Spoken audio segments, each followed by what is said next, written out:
Welcome to NarrativeNook audio tales where enchanted stories come to life. If you enjoy our stories, please subscribe, like and share to support our channel. Enjoy listening. Everyone saw that the Dodge Tomahawk's posture was slowly changing. It stood where it was, leaning slightly, but it had never taken its eyes off Spider Queen, as if it were ready to attack. And just behind the handsome silver-white robot, a pair of massive, beautiful angel-like robotic wings that were made of an unknown material slowly unfolded. As they expanded, all the surrounding spider silks were ruthlessly severed, and an ice-blue light flowed on the wings, looking extremely beautiful. It was the only robot capable of taking off into battle, and they were wings that Nicole made from the materials she had just got and added to the Dodge Tomahawk's body. The hardness of this material could withstand any impact in the world, and it was the best attack and defense weapon. The Dodge Tomahawk slowly took off, looking Spider Queen in the eyes, and then without saying a word, it gave the monster a punch. In order to lure Nicole to the bait, Spider Queen deliberately let Carl wound it.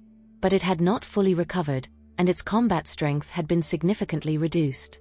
But it was not stupid, knowing that moving in its own spider web not only was faster but could also buy her more time until its wound completely healed. It was a flawless idea, but Nicole had seen through it at once. She looked at Spider Queen, which coiled in its own cobweb, and smirked. The nature of spiders makes them invincible to some extent. With the dense spider webs protecting itself, Spider Queen stayed there, cool, calm, and collected, as if she was sure that Nicole could do nothing about it. When Nicole saw that Spider Queen said nothing, she smirked and gently issued an order. Set fire. Dodge Tomahawk held up a hand so its palm faced outward, and then with the flip of its hand, it clenched into a fist and formed into a pitch-black cannon barrel. Nicole aimed at the cobwebs below and smiled at Spider Queen.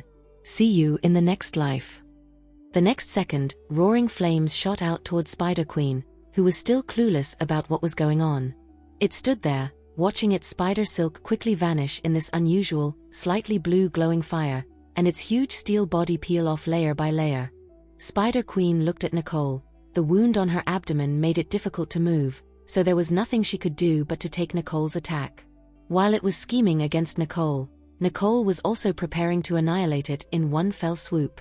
Special flames seemed to have unimaginably terrifying power. The reason Nicole did nothing before this was because Spider Queen was moving too fast.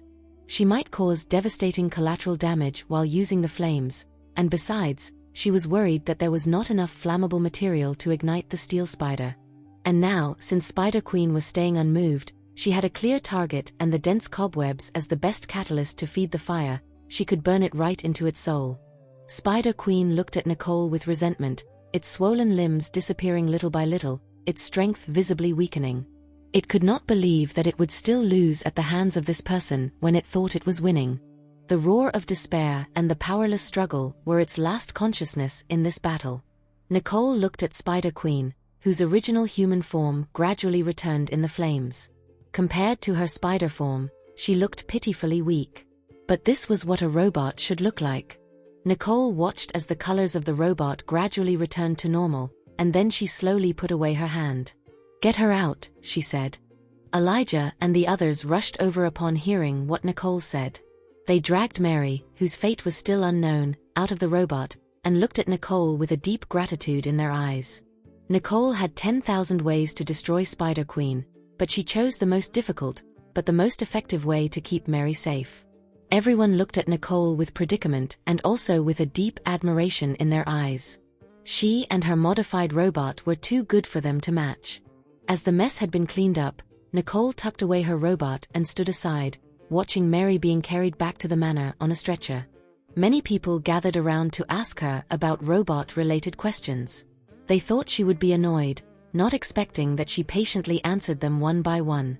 Everyone became extremely enthusiastic. They looked at Nicole's face with admiration in their eyes. Nicole stood there, seemingly nothing out of the ordinary. Jared quickly appeared and helped her keep the crowd away from her. Nicole needs a rest. Such simple words meant a lot to Nicole. She looked at Jared from behind with a smile on her face. Soon, Jared brought Nicole back to the room. He pulled a quilt over her and told her to rest, then turned and headed outside. Nicole took his hand and looked at him with a frown. "Where are you going?"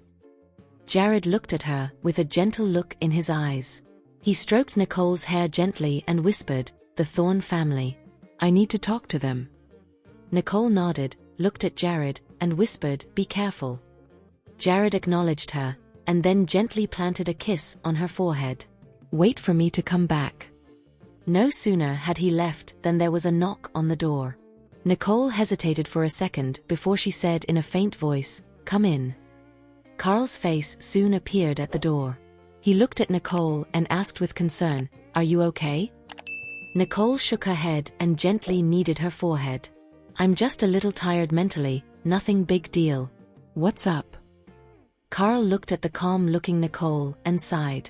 "This is how you've always been. Others may not see it, but you have your vulnerable moment. So why didn't you say it?" Nicole looked at Carl. She did not want to answer this ambiguous question, but just looked away. "Did Elijah send you?" Carl nodded. As Nicole did not answer his question, his face darkened for a second before he gradually calmed down. "He told you to give talk to those people about robotics. They had a poor understanding of it. One more thing." "What?" Seeing Nicole looking up at him, Carl paused for a second and continued. "Can you give us a copy of the blueprints of the modified Dodge Tomahawk?" The purpose of this robotic competition was to achieve Jared's target, and of all the robots, only Nicole's had reached the pinnacle of performance, which was something first-generation robots could not achieve. The thought that it could be considered a third-generation robot. Nicole nodded in agreement. She pondered for a second and said, "The Dodge Tomahawk is not designed for mass production. I will give you a copy of the improved blueprint after an appropriate simplification. Besides, because the materials and craftsmanship of wing making are relatively special, it is difficult for you to master, so I will remove the design of the wings." When she finished, she looked up at Carl with not much expression on her face. Carl nodded. "It is originally your design, and it is already very kind of you to give it to us. I believe you must have considered the changes to the blueprint from my standpoint." Nicole looked at him and smiled. Carl did not want to disturb her further, so he left. As he came outside the room, he saw Eber walk over and knock on Nicole's door. So he stopped him and said, "Uncle Eber, Nicole needs to rest." Eber hesitated. He just wanted to apologize to Nicole for not trusting her at first, and since she needed to rest, he thought it was not appropriate to disturb her. Eber turned and walked outside, and Carl went downstairs with him.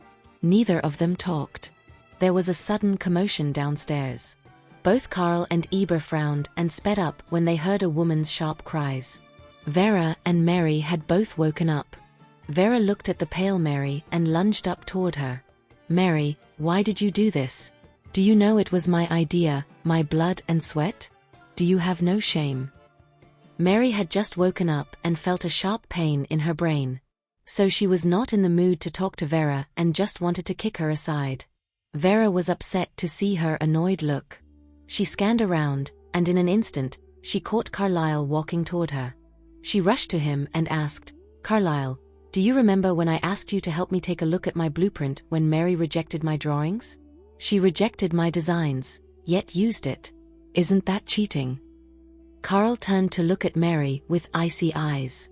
He had the same blonde hair and blue eyes as Mary, but he did not show the slightest favoritism or pity for her. "Aunt Mary, is what Vera said true?" Mary was now like a grumpy lioness. If it were not for her physical weakness, she would have pounced on and bit the two of them, and would not have listened to Carl's questions, let alone answered them. Just then, a voice came from upstairs. "The bestial gene affected her too much, and she wouldn't be able to communicate with us normally for the time being. Even if she has covered, there are likely to be a lot of sequelae. Bloodthirsty, irritable, and violent, all very likely." Vera looked at Mary with her mouth agape. She missed the last duel because she had fainted, and only heard that Mary's robot had gone into a bestial state. But she remembered she did not design it that way. Worried that Elijah might hold her accountable for what happened to Mary because of the blueprint that she designed, Vera quickly kept her mouth shut and silently glanced at Mary, whose face was pale and hideous. Suddenly, Mary looked up at her with hatred in her eyes. It was her. Mary pointed at Vera. She designed the robot. I admit I borrowed from her ideas, but I definitely didn't think it would cause such a consequence. Vera looked innocently at Mary. She did not at all expect Mary to wake up at this moment or for the latter to place the blame squarely on her. Instead of anger, she sneered coldly. The reason my design was called the Spider Queen was that the excellent flexibility of the armor design and was to also showcase the beauty of the armor's augmentation. I never said you could add the nervous core of a spider. Mary looked at Vera before her with an aching head as she snorted. Stop pretending already. It was you who misled me. Elijah looked at the two before him, an icy chill flashing across his eyes. Enough. It was rare for the master of the house to let out such an angry voice. The two immediately froze up and shut their mouths. Mary looked at her brother with some disbelief as she raised her voice and asked, Brother, what's wrong with you? Why don't you believe me? Elijah gave her a cold glance. It was because of their blood relation he did not just put a bullet in her, and now she was questioning him as if she was in the right. What gave her that confidence? Catching Vera twitching her mouth, and the two were about to quarrel again, Elijah said somewhat impassively, Mary, go back to your room and stay there until I give the word. Mary remained defiant and took advantage of the time everyone was leaving. She asked Elijah why he sided with an outsider, yet when she saw Elijah's cold side face, her tone subconsciously softened. Brother, why did you only punish me? What did I do wrong? Elijah glanced coldly at her as he looked at the little sister he was always proud of and said, Since you're awake, you should know what you've done. You've run foul the strictest of rules of the Terman family. Were it not for the possibility of your mind being infected, I wouldn't have allowed them to bring you back. What? Mary immediately panicked. She knew that her beast form state violated the Terman's family bottom line. Yet, with my excellence, they shouldn't be so harsh on me. Looking at the unrepentant Mary, Elijah could see the fear of being exiled from the family in her eyes. Yet, she showed no signs of guilt at what she had done. Letting out a deep sigh, he looked at Mary as he slowly said, You should know what's good for yourself. Mary looked at Elijah's back as she called out to the latter in disbelief. Brother, what do you mean? Elijah did not turn back as he slowly walked out, yet his voice was cold and biting in Mary's ears. When your wounds heal, apologize to Nicole, and then you can leave the Terman family. Mary's eyes widened as she wanted to get up to chase after Elijah, but her strength failed her as she simply just sat there. A moment later, she looked up with her eyes reddened. Nicole. It's that woman. It's because of her that I ended up like this. I will not let her go just like that. On the other side, Simon rushed over after receiving a call from Ryan. Looking at the mess before him, he turned to Ryan in surprise, only to find the latter's red hair was all gone as if he had been blown up by something. Looking at the shocked Simon, Ryan no longer had the high and mighty look to him. After a string of expletives, he walked over and grabbed Simon by the collar as he yelled, You bastard! You dare fool me with a fake blueprint? Being grabbed, Simon's face turned green as he suffocated a little. He then looked at Ryan's twisted face as he shouted with extreme difficulty, What's wrong with you? Let me go. Ryan looked at the ugly face and sneered. I never thought that you would have the balls to deceive me. Are you not afraid that I'll expose what you've done? Simon was scared witless by Ryan's menacing look as he looked at the latter and said fearfully, No, I did not. Ryan snorted and tossed Simon aside as he hissed, You better. Ryan's expression was like a hissing viper, and Simon shuddered at the sight of it. He then noticed Ryan's sorry state and started to realize that something had gone wrong, and his expression froze. What did you say just now? Ryan tidied up his shirt as he looked impassively at Simon. His tone, however, was icy. Come in with me then. If you dare. As he said that, he got up and walked to the villa's back garden. Simon gritted his teeth. Thinking of his own mobile armor, he still followed Ryan. Yet, just as they entered the villa, they heard violent explosions and screaming. It was almost blood-curdling. Ryan's eyes dimmed as he heard the sound and immediately rushed towards the source of the explosion. Simon followed closely behind but was stunned by the scene before him. All of Ryan's bodyguards were in the back garden as they waited in formation. Upon hearing the bestial roar before him, Simon looked up and saw the massive metal monster. He was so scared he lost his ability to think for a moment. What is that? The monster was at least 3 stories high, and it was covered with metal. It was seemingly enraged by the ongoing gunfire as it grabbed a group of bodyguards up and smashed them onto the ground. Instantly, a series of cries and wails rang out. The remaining guards at the door trembled at the sight. Seeing that those at the front were almost all dead, Ryan waved his hand to order them forward. The group looked at each other, and all tossed their weapons aside as they frantically fled outside for their lives. Ryan cursed at them as he picked up one of the tossed-aside MP5 submachine guns and sprayed at the monster from a distance. Looking at the carnage before him, Simon was so scared he wanted to flee. Yet Ryan dragged him over and said exasperatedly, "You want to run? This is the thing we build with your blueprint, and now that it had killed almost all of my men, you now know fear and want to run? The Thorne family is done for anyway, so you better go out there and blow it to bits. I refuse to believe I cannot deal with this monster." When Simon heard that this monstrosity was the thing created from the blueprint he stood there in stunned silence. It was only when an old-style grenade was stuffed into his hand did he snap back to reality. He immediately tossed it like a hot potato and yelled, "Bullshit! There's no problem with my blueprint. It's you not letting me supervise the work that caused this. Remember all those mobile armors you made earlier? Each of them was garbage. Do you think I'm happy with you? If you want to die, go die alone." Ryan looked at Simon before him as he sneered. His left hand held the rather heavy submachine gun, and his right pulled out another handgun from who knows where. He then quickly pressed it onto Simon's forehead as he hissed, "Are you going or not?" Simon's neck stiffened.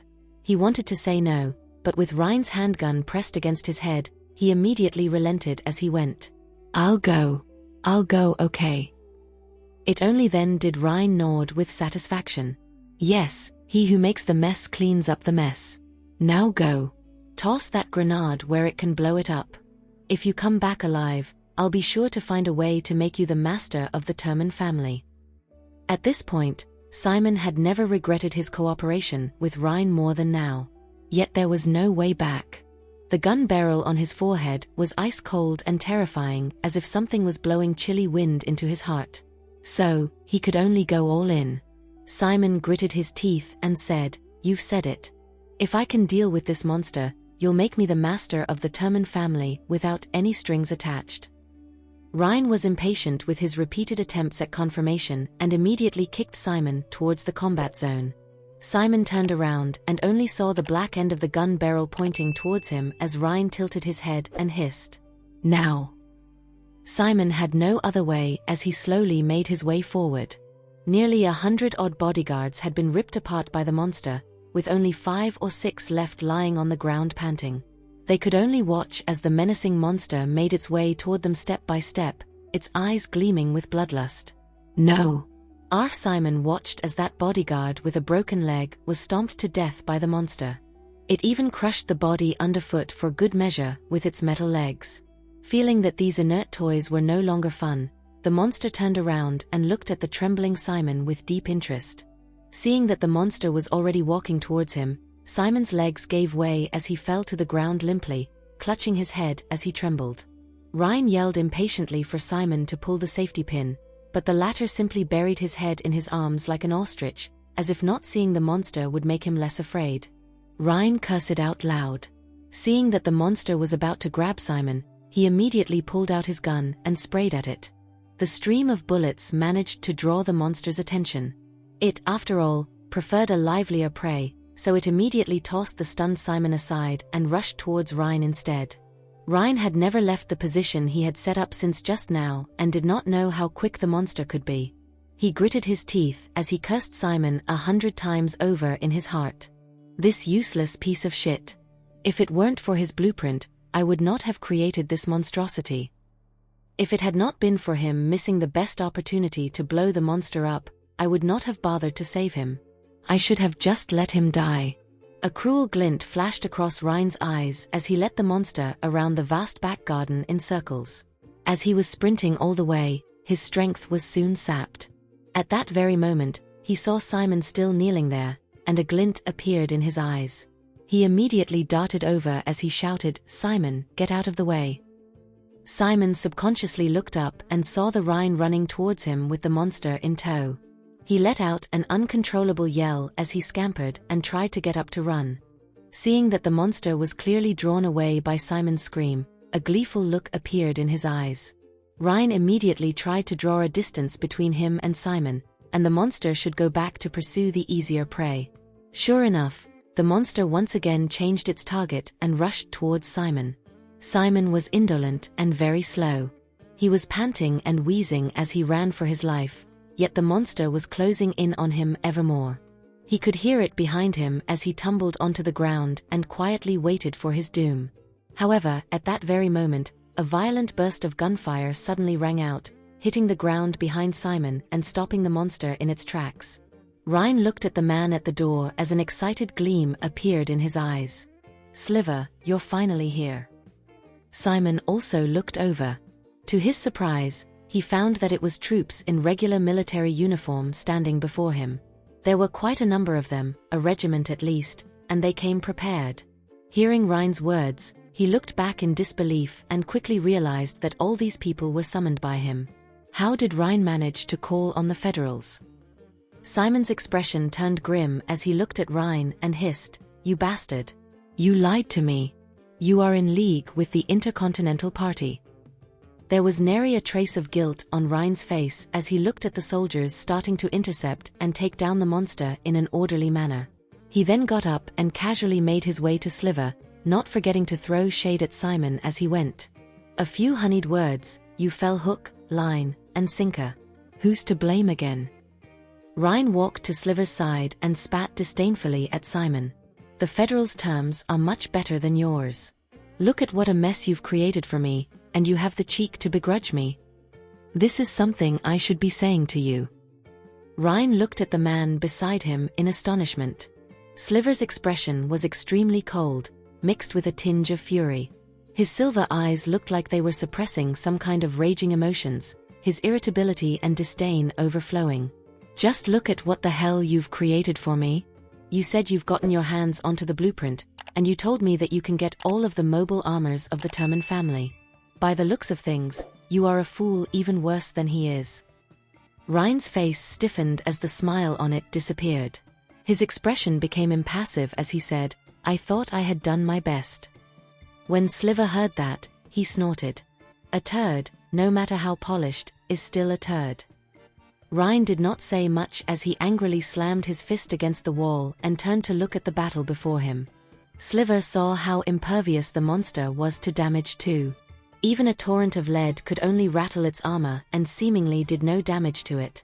On the contrary, every time the monster grasped or stomped, a large group would fall without any means to fight back.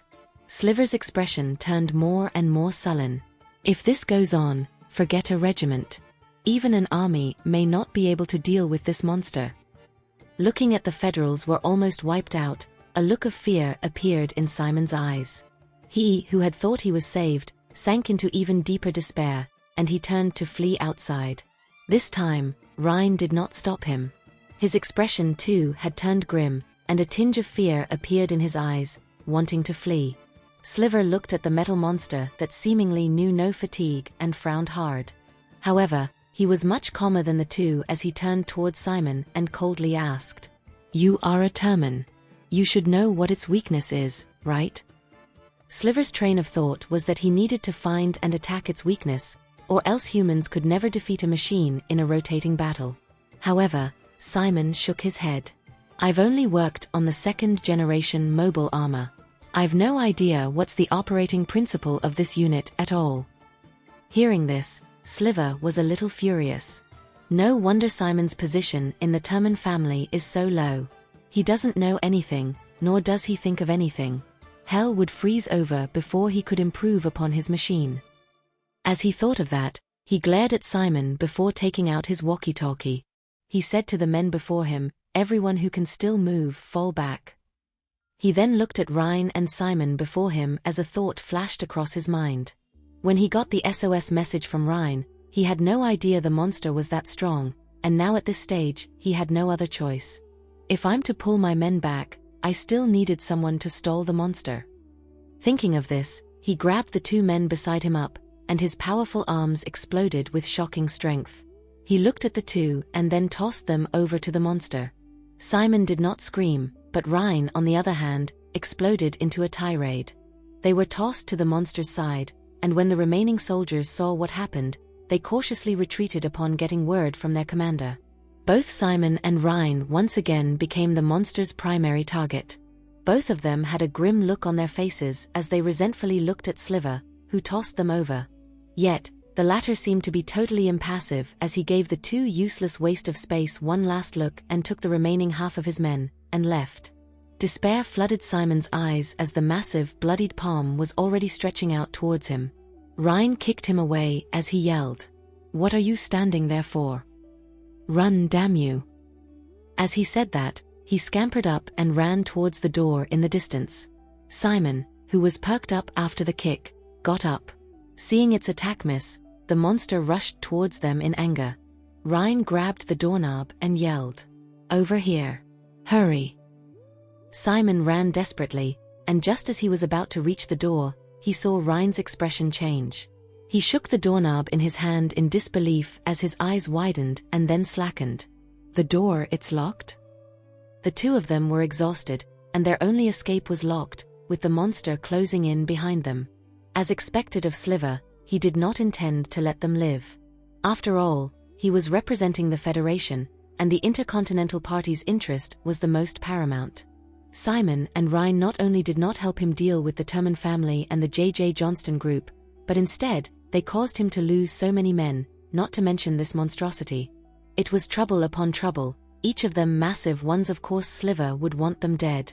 The two heard the sound of the monster trudging behind them and saw that it was barely a few meters away from them, so they closed their eyes. They were done for. Ryan's eyes were bloodshot as he patted Simon on the shoulder. There was no longer that weird tone in his voice as a lament took its place. "I never thought that I would die together with you." He took a deep breath and continued, "When I was young, I thought that I must overthrow the Turman family and become the new head. Now it looks like being the new head is rather pointless. It's far more interesting to live." Simon looked at Ryan in exhaustion as he sneered, "There's nothing to feel sorry for a bastard like you dying." Ryan shrugged and laughed, his red hair stained by blood, yet due to the similarity in color, one could not tell the difference from afar. "Perhaps, but you're no better." The machine monster had already rushed before them, its screen in chaos as it held its hand out to grab the two gnats before it crushed them. Simon fearfully looked at its massive mechanical hands that were still bloody and immediately closed his eyes as he waited for death to take him. At this moment, a crisp sound of the door unlocking appeared beside them. The two men at the door immediately perked up and rolled aside. Immediately after, the door was kicked open as a man no one had expected to see appeared. "Jared Johnston?" Ryan's eyes widened as he looked at the black-clad and slothful man before him. The latter had not much expression on his face as he squinted and looked at the monster who had stopped due to the sudden turn of events. The group of people behind him too slowly walked over as Janice, and another man with special blue eyes stood at the forefront. When they saw what was behind the group, both Ryan and Simon were stunned. The one held by Jared's men was no other than Sliver, who had used them as bait to run away and even locked the door. All of his soldiers seemed to have surrendered their weapons as they dejectedly followed behind the group. A humiliated look appeared in Sliver's eyes as he glared at the slothful black-clad man, flames seemingly spewing out of his eyes.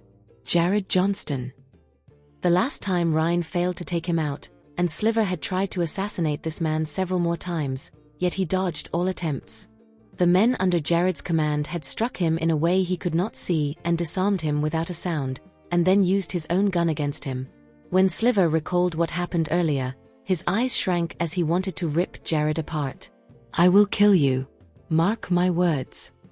He had brought so many men over, and yet he could do nothing to Jared at all. Aside from the last time when he was just that close to killing this powerful man, to make him pay for the power he wielded, Janice could see what he was thinking and gave Sliver a kick in the back as he hissed coldly. "How many years have you been scheming and plotting against the J.J. Johnston Group? Have you ever succeeded?" Sliver looked at Janice as a look of mockery flashed across his cold eyes. "Stop joking. Without us, you'd all be dead."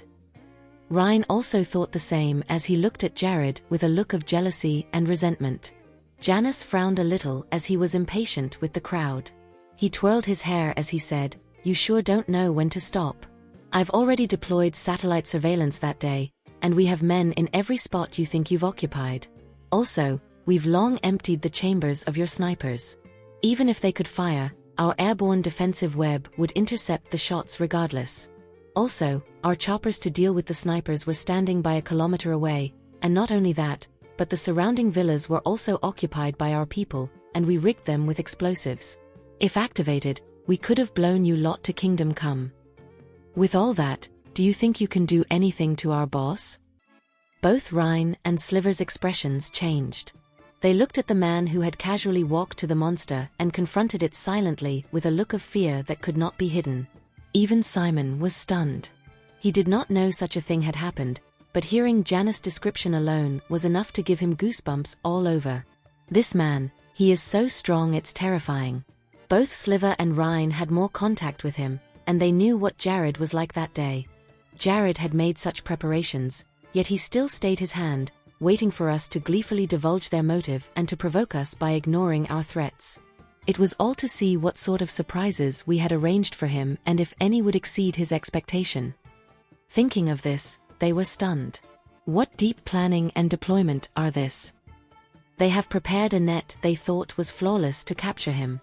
Yet Jared was like a vast ocean and it was futile no matter how they tried to capture him, and he could not even be bothered to set off a wave to sink that tiny little boat they were proud of. Oh right, I forgot to tell you. Thank you for listening.